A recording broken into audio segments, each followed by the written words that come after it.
Okay, take two, because I was getting a little too far off script and the first, attempt to go over the story. But anyway, welcome to Critical Weight Theory. And today I've got the type of story that I don't really want to talk about, but that I feel like I should. So, President Donald Trump announced that the arrest of Palestinian activist Mahmoud Khalil may be the first in a series of actions targeting campus demonstrations against Israel and the Gaza conflict. Khalil, a lawful U.S. resident and former Columbia University grad student, was detained by federal immigration agents in New York and transferred to an immigration facility in Louisiana. In a social media post, Trump stated his administration intends to identify, apprehend, and deport individuals engaged in what he described as pro terrorist, anti Semitic, and anti American activities. He emphasized such individuals would be permanently removed from the United States. So, a federal judge in New York City has issued an order preventing Khalil's deportation while his legal challenge is under consideration, with a hearing scheduled shortly after the deportation efforts were initially started. Civil rights groups and free speech advocates have expressed outrage over Khalil's detention, accusing the administration of using immigration enforcement to suppress criticism of Israel. And sure enough, that is undeniably what is happening. Khalil's arrest marks the first known instance of detention for deportation under Trump's promised crackdown on student protests. So the free speech warrior, is at it again. Federal immigration authorities also attempted to detain another international student at Columbia, but were denied entry to the apartment, according to a union representing the student. So, in a way, this is like a test case that is happening here. While Khalil has not been charged with any crime, I repeat, Khalil has not been charged with any crime related to the activism. Trump argues the protesters are supporting Hamas, designated by the U.S. as a terrorist organization, and they forfeit their right to remain in the country. Which is interesting because how come members of the KKK are not being designated as a terrorist cell? Or, the known anti Semites like Kanye West, Elon Musk, and Tucker Carlson. Let me try that name again. Tucker Carlson. It was like a bit of a tongue twister there. But he did an interview segment on his show where he interviewed somebody who was claiming that the Holocaust was just a little whoopsie that Hitler did. And, all those people died, according to Tucker Carlson's guest, because Hitler was just strapped for resources. So maybe the message that Tucker and his guests were trying to convey was that, we should cut that poor Hitler guy some slack because, he was just strapped for resources because of the war effort. You know, Never mind that the wars were started by Hitler himself. The war efforts, the constant invading that he did, that he's quite famous for.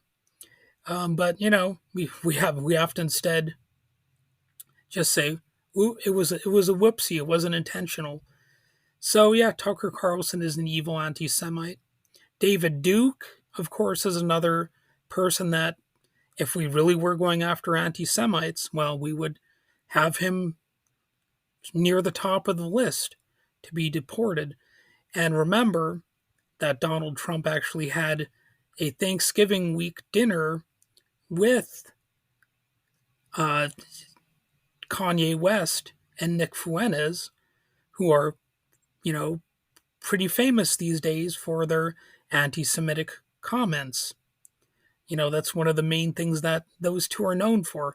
People are starting to forget that, you know, Kanye West actually was even a rapper, or even that he still is a rapper, because the all of the outrageous things he said against Jewish people were kind of hogging the headlines and sidelining his career a little bit. But there's no talk of deporting him, which is a little bit curious. It's a little bit curious. So Khalil and other leaders of Columbia University apartheid divest. They reject claims of anti-Semitism, asserting their participation in a broader anti-war movement that includes Jewish students and groups. However, the media claim the coalition has at times expressed support for leaders of Hamas and Hezbollah, you know, possibly individually, and, those are considered U.S. designated terrorist organizations. Um, However, even a New York Times article on the escalating anti Israel rhetoric, as they call it, but they note in that article, quote, the October 7th attack on Israel by Hamas killed about 1,200 people, according to Israeli authorities, and about 250 hostages were taken. Many hostages have died or been killed. Since the start of the year, more than 40,000 people in Gaza have been killed, according to local health officials.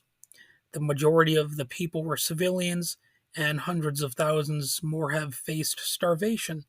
So even the New York Times article that was, critical of the protests admit that, 40,000 people at the time have been killed in Gaza. And, there's been an ongoing attempt at mass starvation, intentional starvation, mind you, and all of their hospitals have been destroyed, or you know functionally destroyed. I'm sure you can always try to have a makeshift hospital or something like that, but it can obviously be tricky, especially when the bombings and shootings are still going on, and aid has been denied, etc., etc. Oh yeah, and all the schools have been destroyed, so they're trying to destroy the society culturally as well. The Lancet Medical Journal estimates that Palestinian deaths are probably over 100,000. So, that's a major medical journal making that assessment. So, despite the smear campaign that everyone in Columbia University apartheid divest just hates all Jewish people, the organization is actually a coalition of 94 student organizations, and part of their main message is, quote, we know that anti-Semitism, Islamophobia, and racism, in particular racism against Arabs and Palestinians, are all cut from the same cloth. Western colonization, imperialism, white supremacy, and anti-blackness. Silencing Jewish voices for Palestine is arguably anti-Semitic. It conflates Judaism with Zionism and imposes an external definition on an entire group's religion and culture.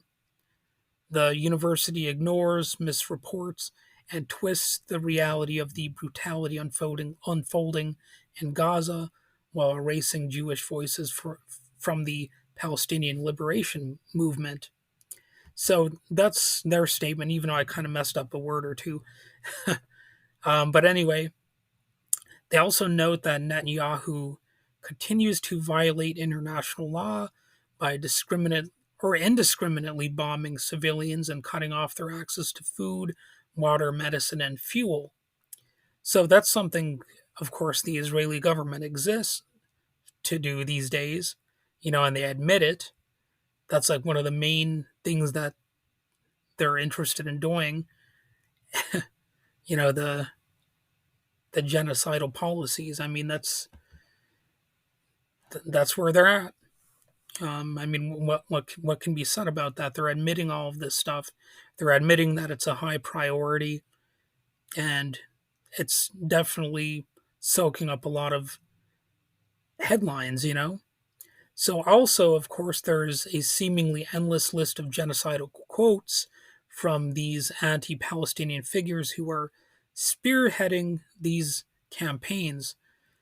So, for example, there's David Anselm, member of the Knesset. He said, "We have no interest by definition in hurting people who are innocent. There are almost no innocent people in Gaza. Each one of them, it's either his son or his brother, or that he encourages it." So that's actually on the moderate end of these quotes, believe it or not. They get worse. There's Bezalel Smotrich, the finance minister, a member of the religious Zionist party. He says, "We won't let them rebuild Gaza.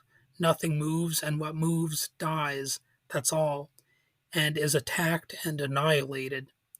Another member of the Knesset, or I've sometimes heard it pronounced Knesset, I'm not sure exactly how that's pronounced, but um, he said there is no such thing as innocent people in Gaza. That sounds very much like what the terrorists on September 11th would have said about the victims in the Twin Towers to me, or any number of similar events. The lieutenant colonel in the Israeli military, or a lieutenant colonel named Ayal Shalit Sneer, he said Gazans will be concentrated in a very defined area and live as refugees their whole lives without water or electricity until they decide of their own accord to emigrate. So, just being very candid there. These people are saying what the critics are accusing them of doing. They're admitting to it fully. So that's Mr. Sneer, Snir. Not sure if I'm pronouncing that name right. I kind of don't care under these circumstances. But there's also a history professor at Tel Aviv University named Uzi Rabi. He's unapologetically advocated for the starvation of civilians in northern Gaza, saying their goal plainly is anyone who stays there in North Gaza will be judged by law as a terrorist and will go through either a process of starvation or a process of extermination. So again, that's a history professor at Tel Aviv University. Uzyrabby is that person's name. And that's again just telling it like it is. They're not hiding it. They're putting it out there for everyone to see. They're echoing the very things that people criticize them for doing or for supporting. They're not concealing it at all. They're not ashamed. They're admitting outright that there is a starvation of, or a, yeah, starvation of the population, and that it's intentional. Avigdor Lieberman, former Minister of Finance and Deputy Prime Minister, he said the only arrangement that needs to be made with Gaza is to stop all transfers of humanitarian aid, equipment, fuel, electricity, and water. There's also Yehuda let me say this again. Yehuda Schlesinger, a pro-genocide journalist who said it live on Channel 12, which is the most watched TV channel in Israel, quote, "These people there in Gaza, to be clear, deserve death, a hard death, an agonizing death, and instead we see them enjoying on the beach, having fun. There are no innocent people there in the Gaza Strip. They are now enjoying on the beach instead of starving, being jerked around, being severely tormented, and hiding from shelling. We should have seen a lot more revenge, a lot more rivers of Gazans' blood." So again, that's a journalist saying that live on one of the most, or perhaps the most watched TV channel in Israel. So the list goes on and on. It doesn't stop there. I mean, you can find all these quotes. They're not disinformation or misinformation. They're all sourced. You can find all of them if you want to look for them. So, in a related development, pro Palestinian activists, or you could just say anti genocide activists, they vandalized President Trump's Turnberry Golf Resort in Scotland in response to his proposal to relocate Gaza's Palestinian population, in other words, his ethnic cleansing campaign. The activists painted "Gaza is not for sale" in large letters on the lawn and used red spray paint on the clubhouse's exterior walls. The group Palestinian or the group Palestine Action claimed responsibility, criticizing Trump's approach to Gaza and asserting that his properties are not exempt from acts of resistance. So, the police in Scotland investigated it and described it as a childish criminal act that will not impact business operations. Um, but the the occasional act of graffitiing something is a little bit less, dramatic and disgusting than, actually intentionally starving a population, bombing them to smithereens, and then, shooting and bombing whatever's left. So these events occur amid an uncertain future for Gaza, following a tenuous ceasefire between Israel and Hamas, Trump's controversial proposal to resettle Gaza's population elsewhere to allow U.S. development of the territory has been widely rejected by Palestinians and many others throughout the world, and it only furthers the case for arresting Netanyahu and others for crimes of genocide. Personally, I think Joe Biden and Trump and other prominent American cultural figures should be investigated and potentially charged for spearheading genocide as well. I wouldn't shed a single tear if a bunch of, U.S. officials were thrown in the slammer as well. So, from my perspective, these actions by the state exemplify using the use of institutional power to suppress dissent and control marginalized populations. Not just, Palestinian activists, but really any type of student organization that could step out of line, not just on that issue, but potentially any number of them.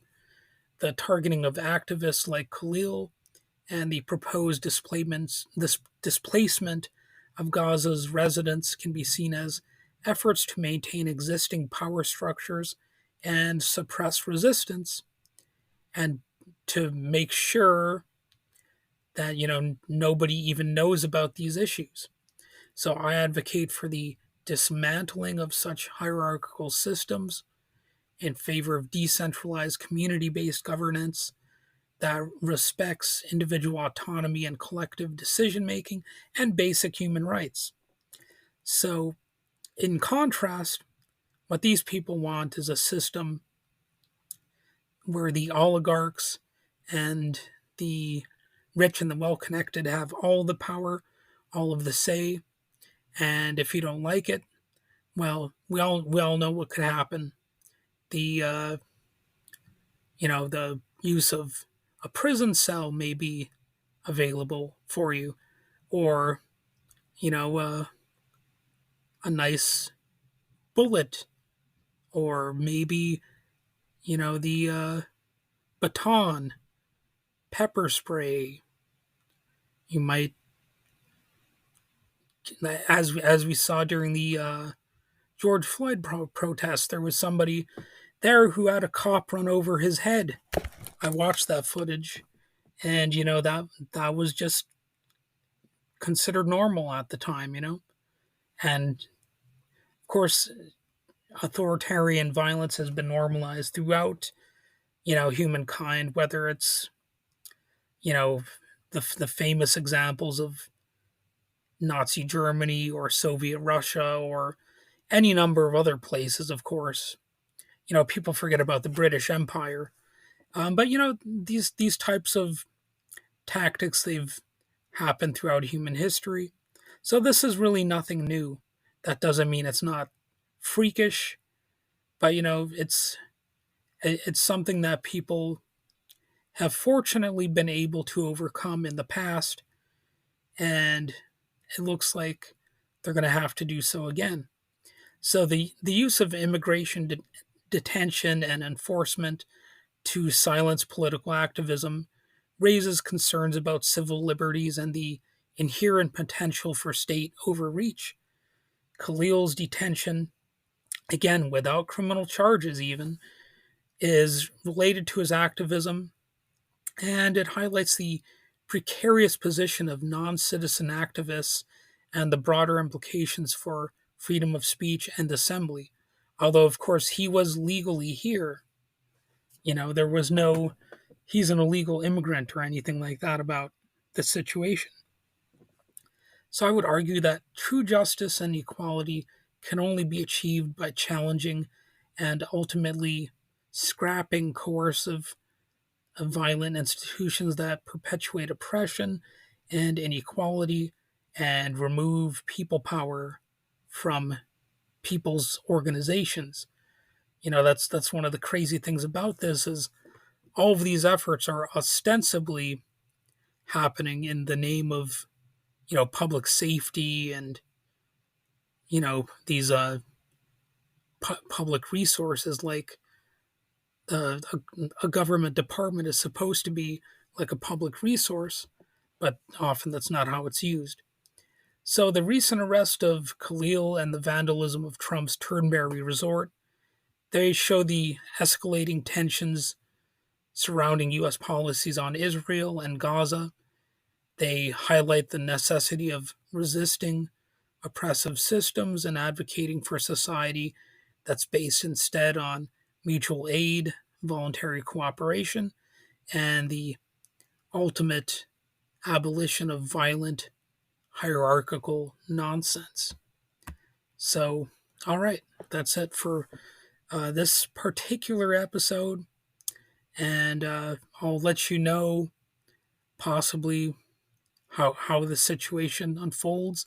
Of course, you could look at many different sources, but this is where you'll hear my own unique perspectives, with some views you might not hear anywhere else, including even from quote unquote leftist sources. So that's one reason you might want to tune in here. I look at things through a somewhat different lens at times. Sure, I might mess up when I'm speaking a little bit, but um, it's just one of those things. I'm speaking about this through a microphone on my laptop. That's really the truth here. It's just me talking about this issue, relying on what is known at the time.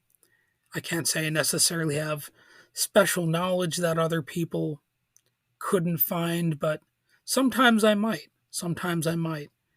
Like, I don't hear people talking about, for example, why they're not talking about deporting members of the KKK, for example, which to me is a good point. Like, if you're going to go after allegedly anti Semitic organizations, well, they're not allegedly anti Semitic. The KKK has historically hated Jews and, of course, other groups as well. You know, that's what they're known for, that's what they're most famous for. So why not threaten them with deportation? Why not call them a terrorist organization? In fact, they're known for their terrorist attacks on people and all that. So we already know that a lot of these claims are bullshit, because if they really did want to go after all these anti Semitic groups and individuals, they would be targeting people like that, David Duke, Kanye West, and on and on. So keep that in mind. It's a very simple point, but more people should be bringing that up more often. And, well, I'll wrap it up there. Have a good day.